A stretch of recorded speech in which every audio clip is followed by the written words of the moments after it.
All right, this is it. Stop 1 of 51 on our national park tour. Welcome to Everglades National Park, home to one of the most diverse ecosystems in the country, plus the only place on the planet where you will find both alligators and crocodiles. And we'll find them. We're Howard and Caitlin Newstate. This year, we're traveling to 51 parks in 52 weeks. We're visiting all the U.S. national parks in the lower 48 in a special Winnebago Vista NPF limited edition. Each week, we're sharing where to stay, what to do, and introducing you to the people doing incredible work across our national parks. Located 50 miles southwest of Miami, Florida, Everglades is the third largest national park in the lower 48 and covers more than 2,000 square miles. It was the first national park dedicated with the sole purpose of preserving biodiversity and is also a designated World Heritage Site and an International Biosphere Reserve. Safe to say, it's a pretty special place. Most of Everglades is very remote with limited cell service. There's no fuel in the park and only a handful of locations for basic supplies and snacks. So make sure you come with a full tank, lots of water, and food. Even in the milder winter weather, humidity and bugs are always a factor. So be sure to bring bug spray, sunscreen, and layers. And speaking of weather, the cooler temperatures of winter and early spring make it a great time to visit and offer the most amount of activities and ranger-led programs. We've visited twice in the past 2 years and have discovered something new to explore each time we visit. While there are several campsites, our preference is to stay at Flamingo, an area that offers not only tent and RV camping, but also eco-tents, houseboats, and a soon-to-reopen hotel with on-site restaurant. Flamingo is kind of the end of the world. People often say that Key West is sort of the end, the southernmost point of the continental US, but between you and me, it's not continental, it's an island. So Flamingo is the southernmost point in the continental US, and so coming down to the end of the road, there's many opportunities for bird watching, maybe even take a boat tour, go kayaking on your own. We can rent bicycles here along with canoes and kayaks, and there's camping that you can take part in as well, all sorts of different lovely adventures. And at the so-called end of the world, you'll find the iconic Flamingo Visitor Center, which has been closed for 5 years. 2017, unfortunately, Hurricane Irma did some pretty significant damage to this building. It is a historic building. It's been here since the 1950s, so we've left most of the outside as it's always been, but have remodeled the inside. The beautiful Flamingo Visitor Center will soon welcome guests through its doors once again, thanks to generous support from the National Park Foundation, the Alliance for Florida's National Parks, the Florida National Parks Association, and many other public and private foundations. The massive renovation will feature a brand new visitor center, interactive and educational exhibits, and office space for park staff, all with incredible views of the Florida Bay. In 2019, we decided let's restore it, let's bring it back to its heyday, and we have a brand new refurbished Guy Bradley Visitor Center. Thanks to the partnership with the National Park Foundation, we were able to provide the funding for the exhibits. We're going to have a life-size manatee along with a life-size tarpon and some other really great animals that you often see in the area. Exhibits about the history of the area as well, the town of Flamingo that used to be thriving here, some of the history of bird plumage hunting and how that's developed, and Guy Bradley, who our visitor center is named after, how he kind of helped with that bird plumage hunting and was kind of a martyr for environmentalism. There's actually going to be a really, really cool huge TV panel that you can touch and find out how fish swim around Florida Bay and what islands and what you're looking at. So it's going to be really interactive. The kids are going to love it. So the building was made as part of the Mission 66 project for the National Park Service. In 1966, we celebrated the 50th anniversary of the National Park Service, and in anticipation of increased visitor use, there was a congressional act to increase a lot of the infrastructure in national parks across the country, and that included the Flamingo Visitor Center. So that is why it is bright pink. It comes back from the 50s and 60s and what was popular at that time. There's no other appropriate color for this building. Over $3.8 million was raised in 2021 to support the programming, operations, and projects like the renovation of the Visitor Center here in Everglades National Park. As we mentioned, this is our second visit to Everglades, so make sure you check out the first video we made back in 2021 with even more great things to do here, like this guided boat tour or kayaking. We are sufficiently sprayed now, and we are going to brave a elevated trail. we're going on something we haven't done before. Caitlin, what is it called? The Westlake Boardwalk Trail. These elevated boardwalks are great because not just they keep your feet dry, but also makes it accessible to anybody. So this is a trail we have never done before, but it's the second boardwalk trail we have done in the Everglades. When we were here before in 2021, we did a mahogany hammock trail that has a similar boardwalk, but totally different environment. And then we also did a trail through a pine forest, which was incredible and not something that you think about when you think of the Everglades, but there are massive pine trees here. And that's part of what makes Everglades National Park so special, is that there are all of these diverse ecosystems just within a couple of miles from each other. And unlike some of the amazing parks out west that are known for like those beautiful vistas and the big mountains, this one you really have to immerse yourself and peel back the layers to truly appreciate it. Talk to the rangers, take a boat tour, get out on a kayak. That is when you will see what a gem Everglades National Park is. Scott. Well, I was admiring this amazing display of the root system that goes from the tree branches down into the water, and they come off like all looking like fingers. It's amazing. And while I was admiring that, I heard something underneath. I don't know if it's like fish jumping, if it's, there's some critter down below. Here's one that's growing, and you can see like it, here's the end of it. So it's like trying to get down to the water. Another can't miss area of the park is back towards the entrance at the Royal Palms Visitor Center. Here you'll find the Anhinga Trail and the Gumbo Limbo Trail. Plus there are often daily scheduled ranger talks. This is another great way to learn about the park. Ranger Rachel gave us a great overview of why this is the only place in the world both alligators and crocodiles live. The overlap of the alligator and the crocodile represents ultimately an overlap in temperate and tropical environments, because both of these species are at the extreme edge of their range. And this is the only area where their ranges overlap. Alligators, they are a warm temperate species. Crocodiles are fully tropical. They can be found throughout the Caribbean, Cuba, Central America, and South Florida here is the absolute northernmost end of their range. And because of the mild temps, we got to see a lot of alligators here. Be assured it is fully aware that we are here. They have excellent senses. They will not bother you if you don't bother them. Their importance of the Everglades cannot be understated. Their movements, their behaviors are a very big reason why the Everglades looks and acts the way it does. Oh my gosh, this one is so much bigger than all the other ones we've seen. His head is massive. This alligator count 5, and this one is super close to the trail. The ranger said you're supposed to keep a 15-foot distance. This is about 3 feet. I know. Oh my gosh, hello. Oh my gosh, that's... Okay, it's number 6. Holy cow. Oh, Right I don't like this. He's looking at you. Yeah. All right. Goodbye. Keep your eye on it. All right. Not bothering you. Goodbye. Whew. Yeah, there's no way to even keep, you can't even keep 15 feet. This one to our right here is called the strangler fig.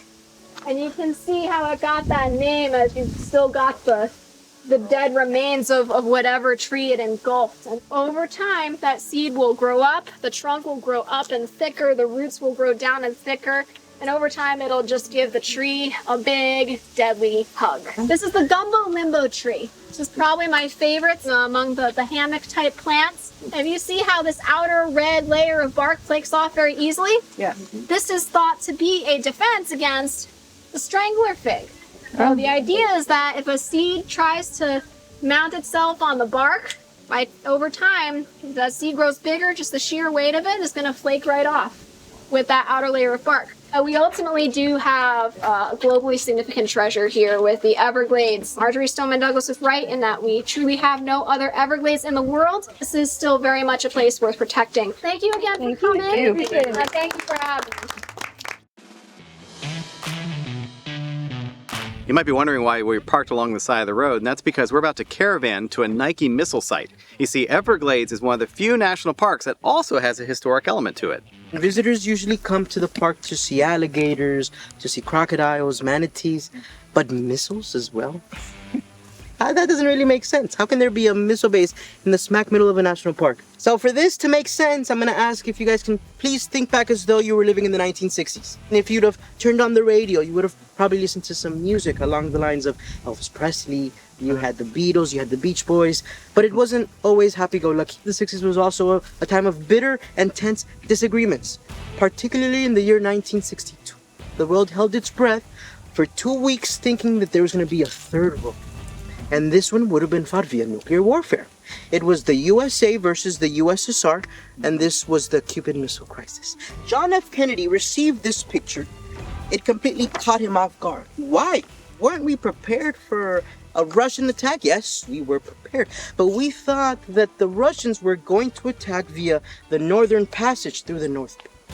We had no U.S. air defense system here in South Florida. How crazy is that? If you were a visitor visiting the national park in the early 60s, you would have probably seen the tents. You would have probably also seen the missiles less than a quarter of a mile away. How about these birds?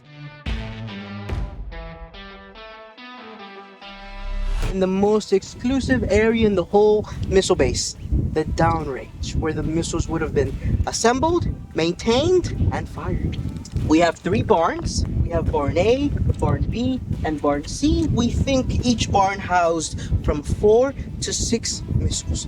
And we think 1 in 4 missiles would have been nuclearly tipped missiles. People think of missiles, they think of missile silos, which is below the ground. But since the water table here in Florida is so high, we had no missile silos. Everything was above ground.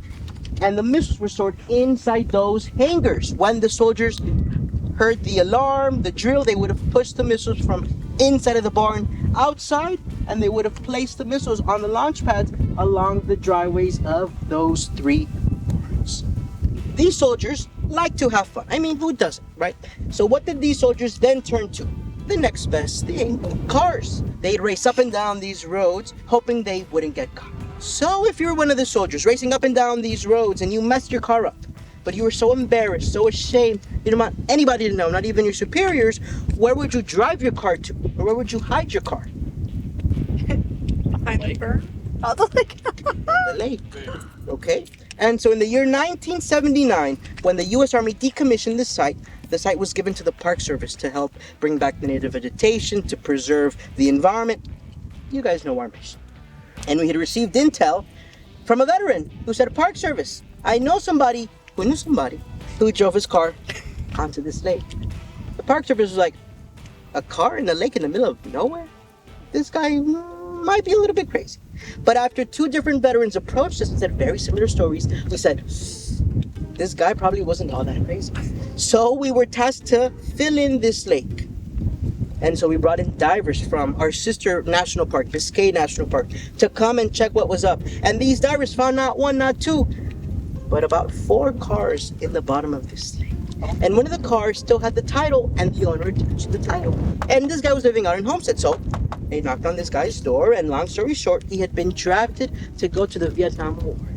But he wasn't able to sell his car on time, so he reported it stolen to his car insurance company, got the claim, and drove the car onto it. So as you can see, Miami has always been the fraud capital of America, since the 60s till today, and more than likely onto the future. When people think of the National Park Service, you think of rainbows and butterflies. And yes, we're that, but we're more than that. We're also military history that has been significant enough overall to shape us as a nation. This Nike story is a unique story, but it's a uniquely Everglades story because of the fact that this site has been here for decades, hidden in plain sight, frozen in time. And it's only been recently that we've opened up the box to learn about the stories of the Nike soldiers here. And hopefully that helps add an extra layer of appreciation for your guys' visit here in Everglades National Park. I'm going to conclude this program by reading a poem that was written by one of the soldiers stationed here. And the poem goes as follows. In the southern part of Florida, Battery A is the spot where we are doomed to die in the land that God forgot. Down with the snakes and gators, down where a man can get blue, right in the middle of nowhere and 1,000 miles away from you. We are soldiers of Battery A, earning small in pay, guarding those with millions for $1.50 a day. But when we die and go to heaven, we will hear St. Peter yell, "Come on in, Battery A soldier, you've spent your time in hell." And with that said, I want to say thank you guys for joining me in this awesome talk/walk. Thank you guys, thank you.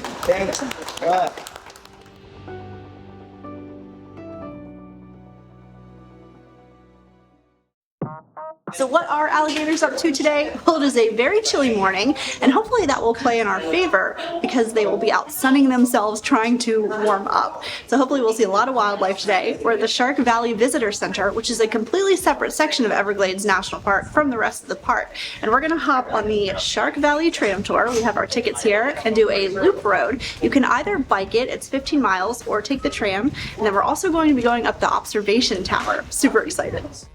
We're on the tram, and we have an entire row to ourselves. We take the last row, and we can see if there's wildlife on either side. I can't believe we have an entire dedicated row. Everglades National Park is different.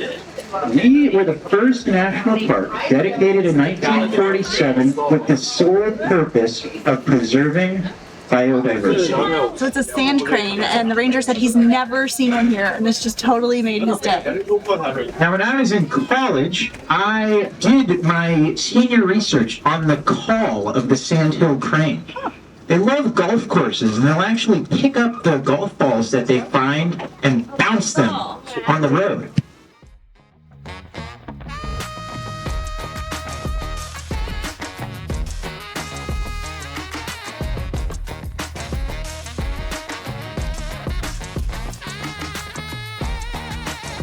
You know, a wise man once said, "It is much easier going down when you have gone up." That's so.